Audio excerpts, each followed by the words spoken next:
سچ کے راستے پہ چلنے کا یہ فائدہ ہوا کہ راستے میں کہیں بھیڑ نہ تھی۔ حضرت علی رضی اللہ عنہ نے فرمایا، اگر کوئی تم کو صرف اپنی ضرورت کے وقت یاد کرتا ہے تو پریشان مت ہونا، بلکہ فخر کرنا کہ اس کو اندھیروں میں روشنی کی ضرورت ہے اور وہ تم ہو۔ اخلاق بھی رزق کی طرح ہے، اس میں بھی کچھ لوگ امیر، کچھ غریب اور کچھ انتہا کے مفلس ہوتے ہیں۔ اگر آپ غلط ٹرین پر سوار ہو جائیں تو آپ پہلے اسٹیشن پر اترنے کی کوشش کریں، کیونکہ جتنا فاصلہ ہوگا واپسی اتنی ہی مہنگی ہوگی۔ خدا تک پہنچنے کے بہت سارے راستے ہیں، لیکن میں نے محبت کا انتخاب کیا۔ ماں باپ کے ساتھ آپ کا سلوک ایسی کہانی ہے جو لکھتے آپ ہیں لیکن آپ کی اولاد آپ کو پڑھ کر سناتی ہے۔ اللہ تمہیں جلد ہی اس تڑپ سے آزاد کر دے گا جس کی تکلیف تمہیں کہیں چین نہیں لینے دیتی۔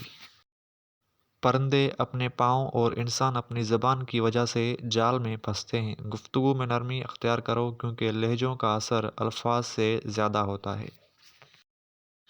اللہ والوں کی باتیں سکون قلب عطا کرتی ہیں اور اہل ظاہر کی باتیں دل میں انتشار اور بے اطمینانی پیدا کرتی ہیں۔ مولانا رومی۔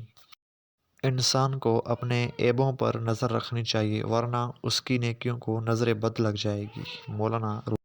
سچے دوست خوشیوں میں زینت اور پریشانیوں میں سہارا ہوتے ہیں۔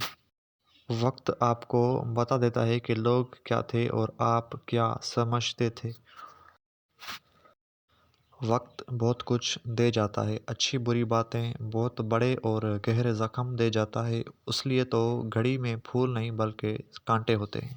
یہ خاموشی جو اب کے گفتگو کے بیچ ٹھہری ہے، یہی ایک بات ساری گفتگو میں سب سے گہری ہے۔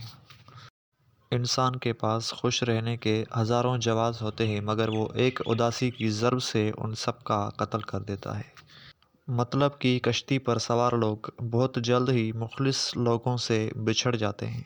بہار انہی درختوں پر آتی ہے جو بردبار ہو کر کبھی خزاں سے ہار نہیں مانتے۔ لوگ ڈھونڈتے رہ گئے کامیابی کو، مؤذن کہتا رہا حی علی الفلاح حی علی الفلاح۔ ترجمہ، آؤ کامیابی کی طرف۔